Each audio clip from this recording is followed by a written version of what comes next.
Dans le monde tumultueux de « moi, quand je me réincarne en slime », une entité légendaire émerge des ombres d'une caverne oubliée. Le redoutable dragon des tempêtes, Veldora Tempest. Une figure iconique dont la simple présence suffisait à faire trembler des nations. Autrefois scellée par la puissance inégalée de la célèbre héroïne Chloé grâce à la prison infinie, Veldora incarnait un paradoxe fascinant. Un être d'une puissance dévastatrice, capable de bouleverser l'équilibre géopolitique du monde rien qu'avec son aura, mais affichant en même temps un tempérament exubérant, presque enfantin, qui le rendait vulnérable à la flatterie. Oui, ce dragon légendaire, surnommé l'arme secrète par un Rimuru moqueur, était bien plus qu'une simple force de la nature. Dans cette vidéo, nous plongerons au cœur de l'essence de Veldora, de ses origines chaotiques à sa renaissance spectaculaire, en explorant ses compétences uniques et son rôle central dans le monde de Rimuru. Préparez-vous à découvrir pourquoi ce dragon, malgré ses airs fanfarons, reste une figure indispensable, capable de rivaliser avec les plus grands, mais parfois pris au dépourvu par des adversaires inattendus. En tant que membre éminent des 4 vrais dragons, Veldora Tempest représente l'élite des êtres les plus puissants de cet univers, classé dans la catégorie des catastrophes, un rang synonyme de danger absolu. En réalité, il est bien plus que le dragon typique des récits fantastiques. Dans le monde de Tensura, les vrais dragons ne sont pas de simples créatures cracheuses de feu. Ce sont des esprits sacrés suprêmes, des entités primordiales dont la puissance transcende les lois de la nature.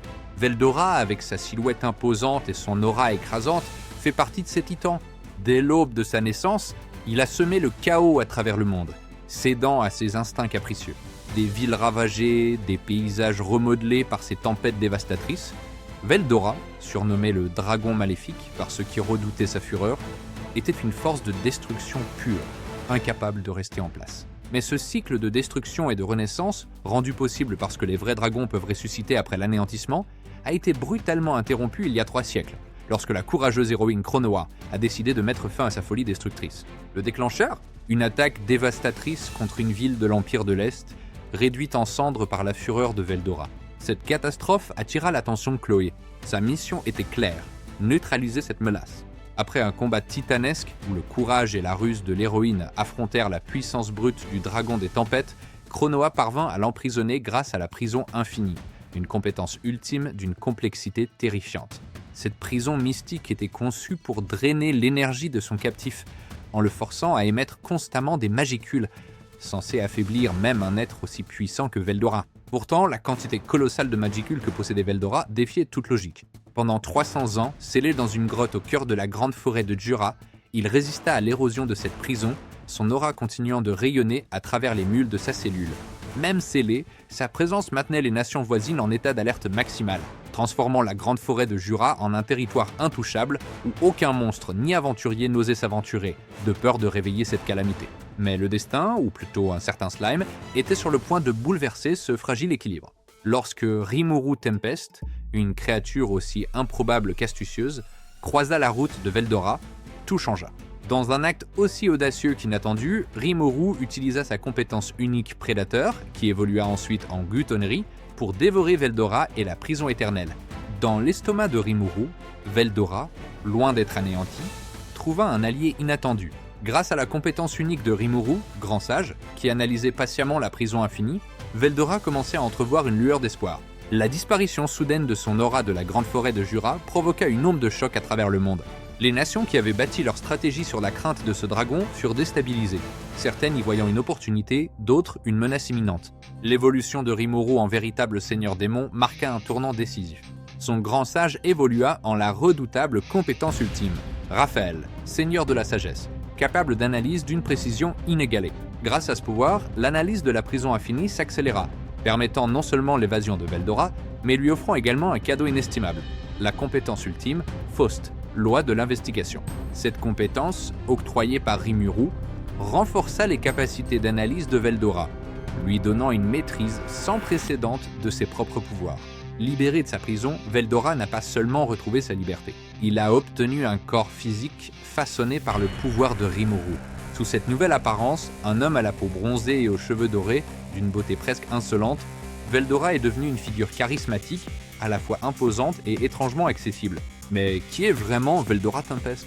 Derrière son extérieur de dragon vantard et impulsif se cache une personnalité complexe. Curieux et amateur de culture humaine, il dévore les mangas avec une passion presque comique. Et étonnamment sociable, Veldora est aussi d'une loyauté profonde. Sa solitude, endurée au fil de siècles d'isolement, l'a rendu sensible à la flatterie, ce dont Rimuru, Raphaël et même des personnages comme Shuna profitent avec un plaisir taquin.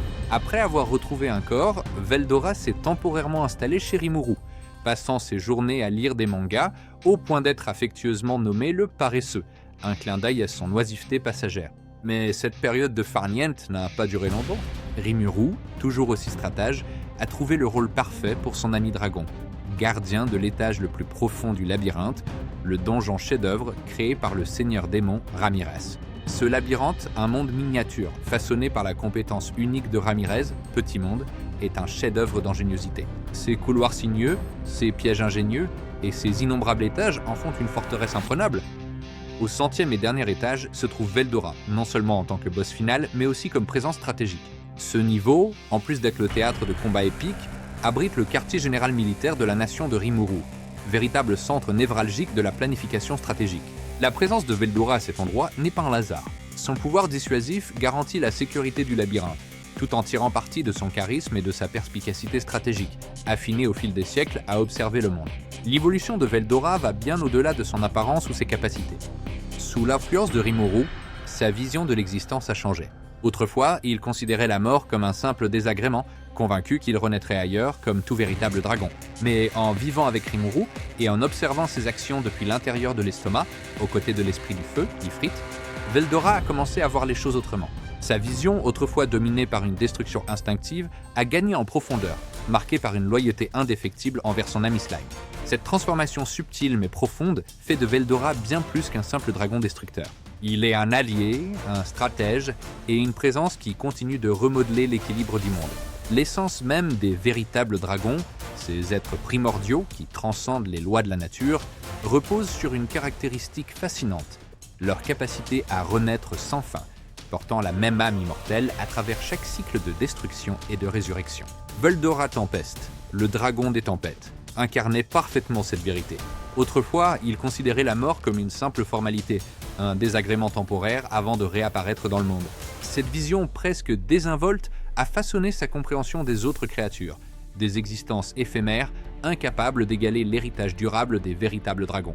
Pourtant, l'influence de Rimuru Tempest, combinée à des événements décisifs, comme la mort tragique de Xian et de profondes conversations avec l'esprit du feu, Ifrit, dans l'estomac de Rimuru, ont bouleversé cette perspective. Veldora, autrefois mue uniquement par l'instinct de destruction, a commencé à réfléchir à la valeur de la vie et aux conséquences de ses actes. Cette transformation intérieure, subtile mais profonde, l'a amené à réévaluer sa place dans le monde. Un exemple frappant de cette évolution est apparu lorsqu'il a pris conscience de l'une de ses anciennes dévastations, la destruction totale de la magnifique capitale construite par la seigneur démon Luminous Valentine. À cette époque, Veldora, peinant à maîtriser son énergie, a réduit la ville en cendres sans la moindre hésitation, laissant derrière lui un sillage de désolation. Mais en observant Rimuru, qui bâtissait la nation de Tempest avec une passion contagieuse, Veldora fut saisie de regret. Ce slime, avec son énergie débordante et son rêve d'un monde harmonieux, lui fit prendre conscience de l'ampleur de ses erreurs passées. N'étant plus simplement un dragon destructeur, Veldora s'est transformé en protecteur, prêt à défendre Tempest contre toute menace. Ainsi, on lui confia un rôle crucial, l'ultime rempart, une sentinelle gardant la dernière ligne de défense de la nation. Un poste stratégique où sa puissance brute et son charisme naturel pouvaient s'exprimer pleinement. Mais à quel point Veldora a-t-il vraiment raison? Même avant de rencontrer Rimuru, il était une force de la nature capable de tenir tête à des adversaires légendaires. Revenons sur l'un de ses combats les plus emblématiques, son affrontement avec Cronoa. Ce combat, gravé dans l'histoire, opposa Veldora à un adversaire d'exception, dont la véritable identité demeure complexe. En réalité, Cronoa était une fusion unique, le corps de Chloé Aubert abritant l'âme de Hinata Sakaguchi, une configuration née des épreuves de voyage dans le temps de l'héroïne. Grâce à sa compétence unique, voyageuse temporelle, Cronoa a inlassablement exploré de multiples lignes temporelles dans le but d'empêcher la mort de Rimuru et la destruction du monde. Dans l'une de ces lignes temporelles, Veldora, fidèle à sa nature chaotique, a déchaîné la dévastation, forçant Cronoa à intervenir.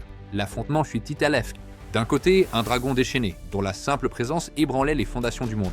De l'autre, une héroïne maîtrisant le temps, dont l'ingéniosité et la détermination défiaient toute compréhension. Malgré la force brute de Veldora, Chronoa sortit victorieuse, le scellant dans la prison infinie. Le simple fait que Veldora ait pu tenir tête à un tel adversaire témoigne de son statut d'élite dans cet univers, même à l'époque, en tant que colosse guidé par l'instinct. Ou à l'inverse, la capacité de Chronoa à rivaliser avec un tel être illustre-t-elle sa propre puissance à l'échelle multiverselle? Partagez vos avis dans les commentaires. L'arrivée de Rimuru Tempest a marqué un tournant décisif dans l'évolution de Veldora Tempest. Leur rencontre n'a pas seulement été une libération physique, mais une véritable renaissance. Avant cette rencontre, Veldora possédait déjà une compétence unique, investigateur, reflet de sa soif insatiable de découverte. Cette capacité, axée sur l'analyse et la compréhension, constitue le socle de son potentiel. Mais lorsque Rimuru est monté au rang de véritable roi démon, un phénomène extraordinaire s'est produit. Grâce au lien profond qui les unit, Veldora a reçu un cadeau inestimable. Sa compétence unique, investigateur, a évolué en compétence ultime, Faust, seigneur de l'investigation, un pouvoir d'une polyvalence terrifiante. Faust combinait 5 capacités majeures. L'accélération de la pensée, pour traiter l'information à la vitesse de l'éclair, l'analyse et l'évaluation, pour décrypter les mécanismes du monde, l'omniscience, pour saisir l'essence des phénomènes, la manipulation des probabilités, lui permettant de faire pencher les événements en sa faveur, face à des adversaires de rang égal ou inférieur, et la pénétration psychologique, la capacité de percer instantanément les intentions et compétences de ses ennemis. Ces outils faisaient de Veldora non seulement une force destructrice, mais aussi un stratège redoutable. Un exemple mémorable de ce pouvoir eut lieu lors du banquet des vrais seigneurs démons, où Veldora, désormais sous forme humaine, affronta la seigneur démon Milim Nava. Lors de cette confrontation, il a fièrement dévoilé une technique qu'il a baptisée la méthode de combat mortel de Veldora, inspirée par les mangas qu'il adorait tant. Grâce à une pénétration psychologique, il anticipait les mouvements de Milim, parait ses attaques avec une précision chirurgicale et lançait des contre-attaques qui rappelaient les ondes d'énergie des héros classiques de shonen. Le combat, à la fois spectaculaire et teinté d'humour, mettait en avant la nouvelle facette de Veldora, un guerrier alliant force brute et finesse tactique. Pourtant, l'évolution de Veldora ne s'est pas arrêtée. Lorsque lui et Rimuru ont scellé leur lien à travers le corridor d'âme, leur connexion est devenue indestructible. Ce lien garantissait que même si Veldora était détruit, il pourrait être invoqué de nouveau tant que Rimuru survivait. Plus tard, lors de la guerre contre l'Empire de l'Est, Faust a été encore élevé par Ciel, la forme évoluée de Raphaël, pour devenir Nyarlathotep, seigneur du chaos. Cette nouvelle compétence ultime intégrait les capacités de Faust et ajoutait 3 améliorations majeures. L'existence parallèle, permettant à Veldora de diviser sa conscience et de créer des copies autonomes de lui-même, la manipulation spatio-temporelle, pour défier les lois de l'espace et du temps, et la barrière multidimensionnelle, une défense presque impénétrable.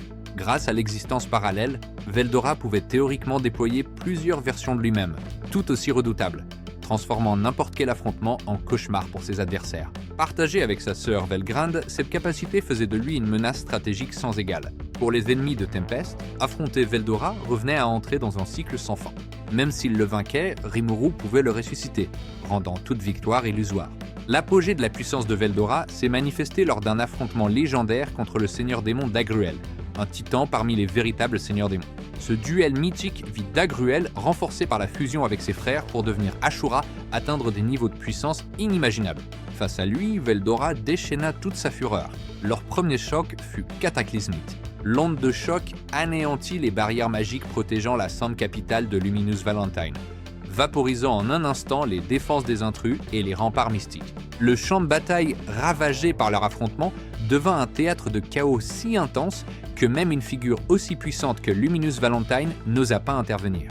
Intervenir aurait été une sentence de mort. La violence de ce duel, presque mythologique par son ampleur, atteignit des sommets qui laissèrent même Luminous sans voix. Elle, observatrice privilégiée, qualifiait cette confrontation de phénomène rare, un spectacle si exceptionnel qu'il ne pourrait se produire qu'une fois tous les 1000 ans. La Sainte Capitale, théâtre de l'affrontement, fut réduite en ruines, ses fortifications magiques pulvérisées en un éclair par la férocité de leurs échanges. Au milieu de ce chaos, Veldora déchaîna l'une de ses attaques les plus dévastatrices, Tempête d'éclairs, une explosion d'énergie plasma capable de remodeler le champ de bataille. Mais Dagruel, revigoré par sa fusion avec ses frères en tant qu'Ashura, repoussa l'attaque avec une facilité déconcertante, dispersant des fragments de plasma qui creusèrent d'immenses cratères au cœur de la ville. Ce revers, loin d'affaiblir Veldora, renforça sa détermination. Le combat dégénéra alors en un corps-à-corps brutal, chaque coup résonnant comme un cataclysme, ébranlant les fondations même de la réalité. C'est au cours de ce combat acharné que Veldora révéla son atout majeur, l'ultime paradoxe fertile, une technique d'une profondeur mystique qui transcendait la simple destruction. Née de sa maîtrise de Nyarlathotep, seigneur du chaos, cette compétence ultime ne se contentait pas d'anéantir. Elle transformait le champ d'Atai. En libérant une vague d'énergie sacrée, elle insufflait une forme de bénédiction à la terre ravagée, transformant les décombres et les énergies résiduelles en catalyseurs de régénération naturelle. Mais son véritable génie résidait dans son effet sur Dagruel. Veldora fit stratégiquement de son adversaire le cœur de l'enchantement. Contraint de canaliser sa puissance immense pour rétablir l'équilibre du sol dévasté, Dagruel se retrouva lié à la terre.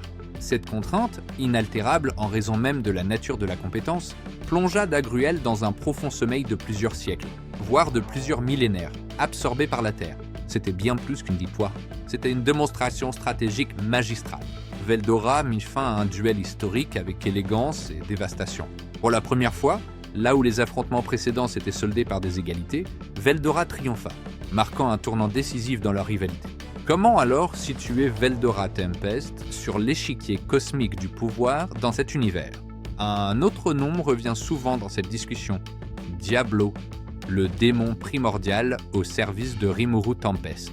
Pour comparer ces deux titans, il nous faut explorer un concept introduit dans le volume 16 du light novel, la valeur d'existence, une tentative de quantifier la puissance brute d'un être à travers sa quantité de Magicals, comparable à une jauge de mana.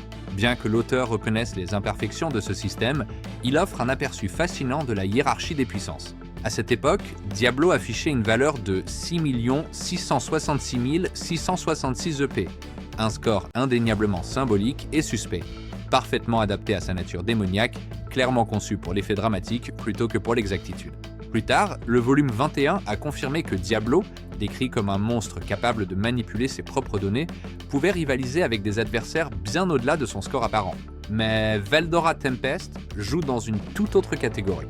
Avec un total impressionnant de 88 126 579 points d'existence, il dépasse non seulement Diablo, mais aussi la plupart des autres grandes figures de l'univers. Pour donner une idée, même Velzar atteint environ 80 millions, et Velgrind avoisine les 74 millions. Ce niveau exceptionnel explique pourquoi Veldora a pu supporter l'énorme dépense magique requise lorsque Rimuru a procédé à des nominations importantes, des actes qui ont consommé d'énormes quantités de magicules. Cependant, dans le monde de Tensura, les chiffres bruts ne racontent pas toute l'histoire. Comme l'a démontré Chronoa, sceller Veldora malgré sa propre infériorité en Magicules, la maîtrise des compétences, la stratégie et l'utilisation judicieuse de l'énergie s'avèrent souvent décisifs. De même, des combattants comme Akuro le loup blanc ont prouvé qu'une grande maîtrise technique, à travers des arts perfectionnés, peut renverser des adversaires bien plus puissants en point d'existence.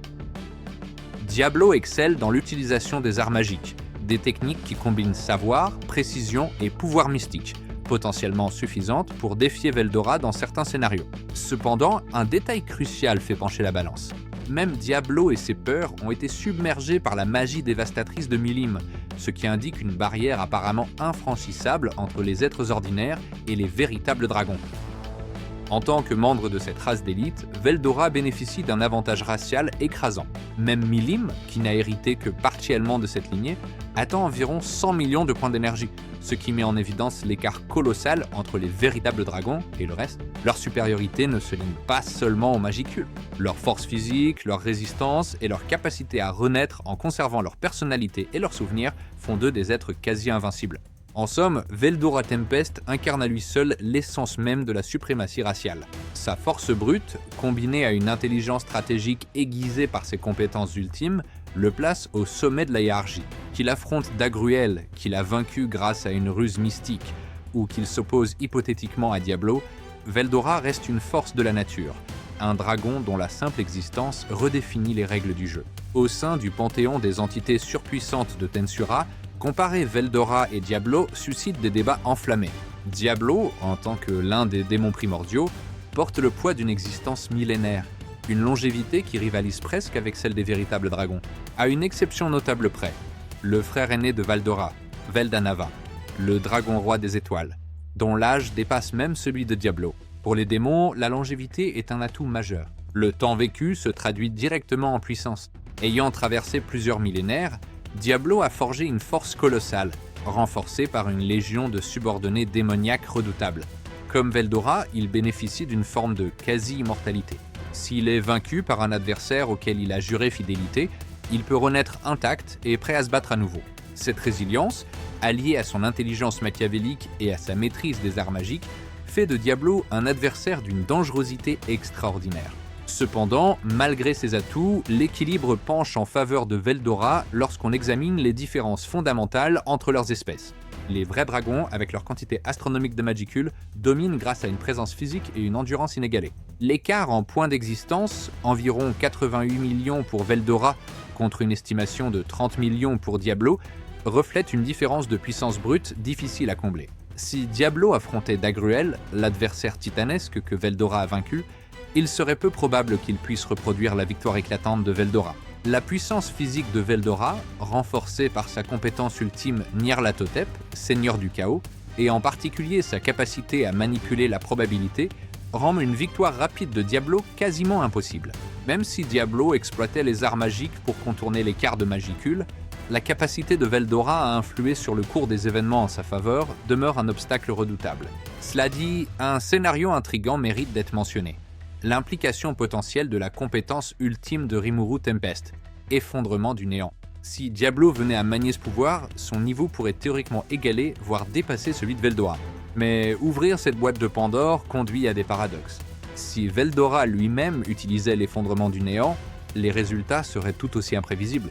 Pour rester équitable, cette comparaison se concentre uniquement sur leur capacité intrinsèque.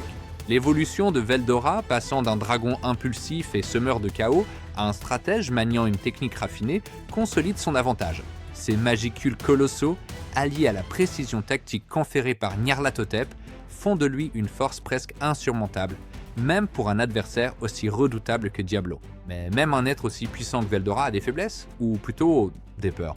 En tant que plus jeune des 4 vrais dragons, il vit dans l'ombre de figures encore plus intimidantes. Au sommet se trouve son frère aîné, Veldanava, le dragon roi des étoiles, créateur de cet univers. Une entité si monstrueuse qu'elle redéfinit la notion de puissance. Veldanava, maniant plusieurs compétences ultimes comme Michael, seigneur de la justice, et Uriel, seigneur de l'alliance, pouvait écraser des adversaires comme le seigneur démon Dick Crimson sans effort. Même dans un monde où des figures comme Rimuru ou Masayuki Rudra repoussent les limites, Veldanava demeure un sommet inatteignable. Pour Veldora, cette ombre écrasante suscite un mélange de respect et de crainte, un rappel constant de sa place parmi les vrais dragons. Vient ensuite sa grande sœur, Velzard, le dragon de glace, une figure charismatique mais impitoyable. Étroitement liée à Gay Crimson, elle incarne une personnalité complexe, alternant entre une affection presque maternelle, utilisant des surnoms affectueux pour ses cadets, et une sévérité implacable. Pour Veldora, elle représente l'autorité stricte. Profitant de l'immortalité des vrais dragons, elle n'a pas hésité à anéantir Veldora à maintes reprises, le laissant brisé avant sa renaissance. Ces punitions brutales ont gravé une peur viscérale dans l'esprit de Veldora, lui inculquant une méfiance instinctive envers sa grande sœur. La troisième sœur, Velgrind, le dragon de feu, n'est pas moins intimidante. Compagne fidèle de l'empereur Masayuki de l'Empire de l'Est, elle partage l'approche stricte de Velzard envers Veldora, bien que leur philosophie diffère. Velzard impose une discipline froide et méthodique, tandis que Velgrin adopte un style plus passionné, presque autoritaire, pour éduquer son petit frère turbulent. Ces divergences philosophiques provoquent des tensions explosives entre les sœurs, chacune étant persuadée que sa méthode est la meilleure pour canaliser l'énergie chaotique de Veldora. Pour le Benjamin, voir 2 êtres aussi puissants s'affronter à cause de lui est une source profonde d'anxiété. En tant qu'oncle de Milim, Milim étant la fille de Veldanava et de l'hymen Lucia, Veldora Tempest porte aussi le poids de cette lignée légendaire, où chaque membre semble surpasser le précédent. Cependant, les craintes de Veldora ne se limitent pas à ses frères et sœurs. Une présence encore plus énigmatique le trouble. Ciel, le Manus né de l'évolution de la compétence ultime, Raphaël. Un mana est un être unique, une compétence dotée de sa propre conscience, capable de gérer et d'optimiser les pouvoirs de son porteur. Voudriez-vous une vidéo dédiée aux différents manas qui apparaissent dans la série? Dites-le moi en commentaire, et j'en ferai une. Lorsque Rimuru Tempest a renommé Raphaël en ciel, elle a transcendé son rôle pour devenir une intelligence quasi divine, d'une froideur précise et d'une logique implacable. Même lorsqu'elle n'était encore que grand sage, Veldora, confinée dans l'estomac de Rimuru, interagissait avec elle et était à la fois impressionnée et intimidée par ses jugements incisifs. En tant que ciel, cette entité est devenue encore plus terrifiante, capable d'analyser et de manipuler la dynamique du monde avec une efficacité stupéfiante. Derrière son attitude amicale, Veldora dissimule une crainte respectueuse envers cette intelligence omnisciente, dont la logique implacable dépasse même sa propre puissance. L'influence de Ciel sur Veldora est un spectacle à part entière. Même avant sa réincarnation physique, leurs échanges dans l'estomac de Rimuru révélaient une dynamique fascinante. Raphaël, avec une autorité froide et inflexible, donnait des instructions qui laissaient peu de place à la contestation. Veldora, bien qu'étant un véritable dragon, obéissait à ses ordres avec une docilité surprenante, un comportement qui en dit long sur l'aura écrasante de cette intelligence mystique. Lorsqu'il découvrit que Ciel était un être distinct de Rimuru, Veldora ressentit à la fois du soulagement et une forme de validation, comme s'il avait pressenti, même à l'époque du Grand Sage, que cette voix tapie dans l'ombre était bien plus qu'un simple outil au service de son ami Slime. Cette révélation, teintée d'humour, renforçait l'idée que Veldora, bien que puissant, nourrissait une crainte respectueuse envers Ciel, une entité dont la seule logique pouvait déstabiliser un dragon violent. Si Ciel déstabilise Veldora par son intellect surnaturel, une autre figure le met dans une position tout aussi inconfortable, mais pour des raisons bien différentes. Luminous Valentine, la seigneur démon.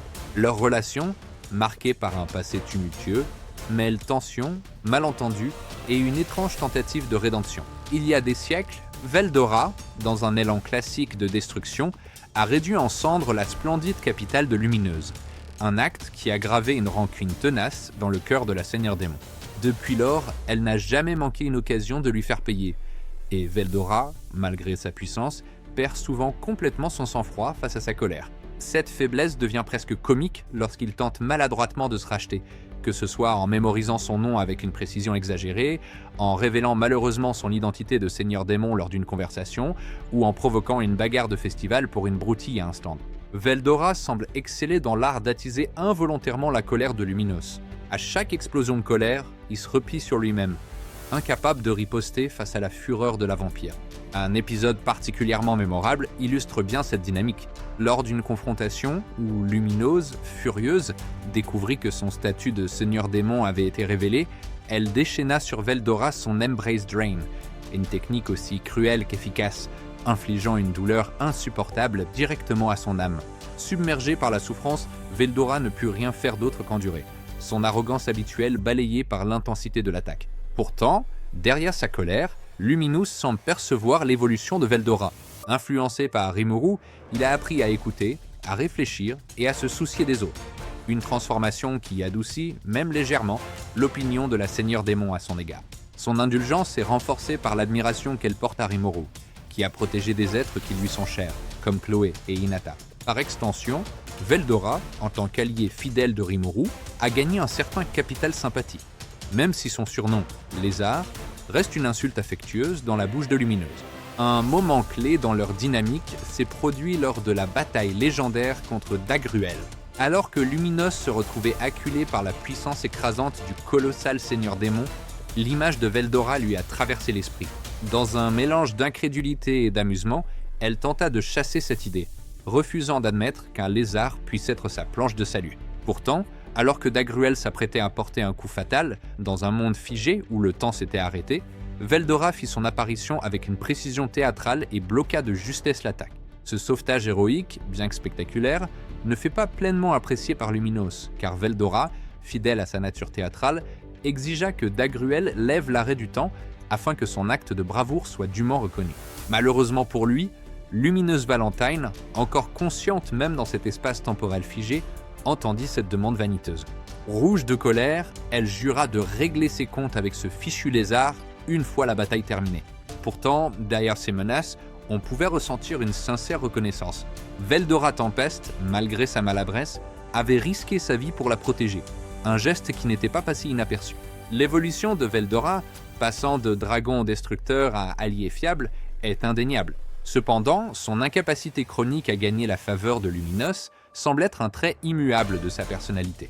Ses tentatives maladroites pour gagner sa bienveillance, souvent ponctuées de bourdes monumentales, ajoutent une touche d'humour à son parcours, le rendant d'autant plus attachant. Cet oncle curieux, comme on pourrait l'appeler, continue de fasciner par son mélange de puissance brute.